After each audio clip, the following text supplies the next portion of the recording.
কম টব নেই, চিন্তা হচ্ছে? কোনো চিন্তা নেই, বাড়িতে তো চাল আছে। সেই চালের যে বস্তাগুলো আছে ওগুলোকে নষ্ট করবেন না। ওই বস্তাগুলোতে আপনারা ভরে দিন ভরপুর পাতা। ভালো লাগার গাছে সকলকে স্বাগত বন্ধুরা। আশা করি আপনারা ভালো আছেন, আর আমি অবশ্যই ভালো আছি। তবে আমার হয়নি, ছাদে হয়নি, তো সেই জন্য দেখা যাক, আমার চেষ্টা আমি চালিয়ে যাব। জায়গা কম, টব নেই, চিন্তা হচ্ছে? কোনো চিন্তা নেই, বাড়িতে তো চাল আছে। সেই চালের যে বস্তাগুলো আছে ওগুলোকে নষ্ট করবেন না। ওই বস্তাগুলোতে আপনারা ভরে দিন ভরপুর পাতা। দেখুন এখানে সমস্ত পাতা ভরা হয়েছে দুটো বস্তাতে, আর এই পাতা ভরা হয়েছে তার কারণ আছে।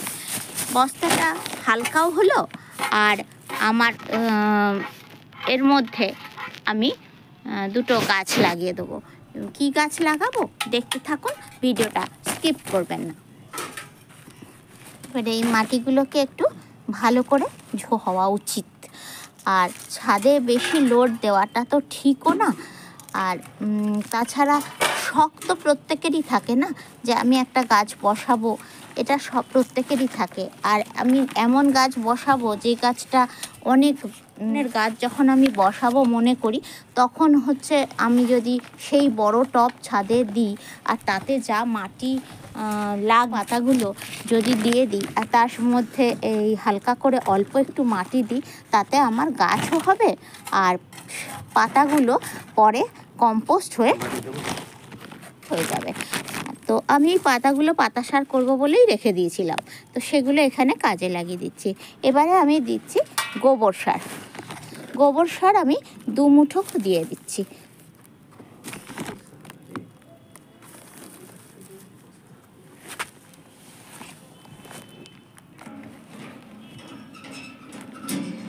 তো এই গোবর সার দেওয়া হয়ে গেল।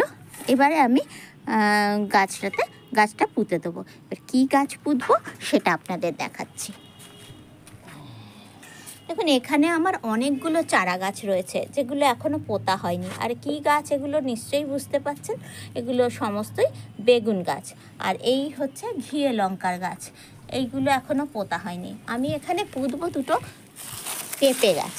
যে পেঁপে গাছগুলো হচ্ছে ছোটো বেঁটে পেঁপে মানে বলা হয়, রেড লেডি পেঁপে যেগুলোকে বলা হয়, সেই পেঁপে গাছ আমি এই দুটো বস্তাতে পুঁতবো। দেখো শখ তো প্রত্যেকেরই হয়, আমারও শখ হয়েছে যে একটু পেঁপে গাছ ছাদে করবো। আর পেঁপে গাছ তো নিশ্চয়ই 8 ইঞ্চি টবে বা 10 ইঞ্চি টবে হবে না। পেঁপে গাছ করতে গেলে একটু বড় টব লাগবে। আর বড় টব বলতে 18 ইঞ্চি 20 ইঞ্চি টব যদি আমি এখানে ছাদে রাখি, ছাদের লোডও পড়বে, প্রচুর পরিমাণে মাটিও লাগবে। আর সেজন্য আমি এই প্রসেসটা নিয়েছি, যে যাতে গাছটাও হলো, অথচ আমার শখটাও মিটলো, আর ছাদে লোডও পড়লো না। আর এই পাতা দিয়ে গাছ করা, এটা তো আমি অনেক দিন আগে থেকেই দেখিয়েছি আপনাদের, যে যাতে আপনাদের মাটির সমস্যা না হয়। এবারে দেখুন এখানে আমি একটু ফাঁক করে নিচ্ছি, নিয়ে গাছটাকে বসিয়ে দিচ্ছি। গাছটা একদম ওপর থেকেই বসালাম। এবার আস্তে আস্তে ওর নিচে যাতে শিকড়টা ওর যেতে পারে, তো নিচ পর্যন্ত ওর যেতে এখন অনেকটাই সময় লাগবে। আর এই উপরে বসানোর কারণ হচ্ছে রোদটা কিন্তু পরিপূর্ণভাবে পাবে। এর ওপরে একটু গোবর সার ছড়িয়ে দিচ্ছি। আমি আর কিছু সার এখন দেব না, কারণ ও ছোট চারা, এই ছোট চারায় বেশি সার কিন্তু এখন দেওয়া যাবে না। এবার ওকে একটু জল দিয়ে দেবো। আর একটা কাজ আমাদের করতে হবে, সেটা অবশ্যই করব, এবং সেটা দেখতে থাকুন। বেড়েছে, পাতাও বেরিয়েছে দেখুন।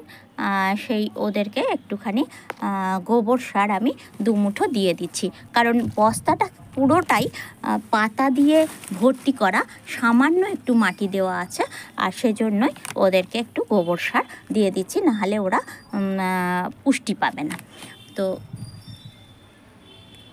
এই পাতাটা কেটে দিলাম, দেখলাম একটু কুঁকড়ে গেছে, আর এই গাছের পাতাগুলো খুব ভালো হয়ে রয়েছে। আর একেও আমি একটুখানি গোবর সার দিয়ে দিচ্ছি। মনে হচ্ছে দুটো পেঁপের জাত কিন্তু 2 রকম আলাদা, তো সেই জন্য দেখা যাক কি হয়। বসিয়ে তো দিয়েছি, এবারে কি রেজাল্ট দাঁড়ায় দেখি। পেঁপে গাছ করার চেষ্টা আমি অনেক দিন ধরেই করছি, কিন্তু হচ্ছে না। নিচে হয়েছে, কিন্তু টবে আমার হয়নি, ছাদে হয়নি। তো সেই জন্য দেখা যাক, আমার চেষ্টা আমি চালিয়ে যাব। এবার বসিয়ে দিলাম এখান থেকে, এই গ্রো ব্যাগ থেকে কেটে এই পেঁপে গাছটা। এটাও বলেছে যে ছোট পেঁপে চারা, যেটা ছোট গাছেতে পেঁপে ধরে। তো এখন দেখা যাক কি দাঁড়ায়। ছোট হোক বড় হোক আমি লাগিয়ে দিলাম, যাতে ওদের আমি অন্তত যদি একটা পেঁপেও পাই সেটাই আমার কাছে অনেক আনন্দের। এবার যেটা করার সেটা হচ্ছে, আমি বস্তাতে তো লাগালাম, আর যাতে রোদ পায় সেই জন্য একদম ওপর পর্যন্ত আমি গাছটাকে লাগিয়েছি। গাছটাকে বেশি গভীরে দিইনি। যত গাছটা বাড়বে তত এর উপরে আস্তে আস্তে একটু মাটির প্রলেপ দিতে হবে, আর খাদ্য তো দিতেই হবে। এবার যেটা করার সেটা হচ্ছে, এই রকম জায়গা থেকে বস্তাটাকে ফুটো করে দিতে হবে। এটা ছুরির সাহায্যে এরকমভাবে ফুটো করে দিতে হবে, যাতে জলটা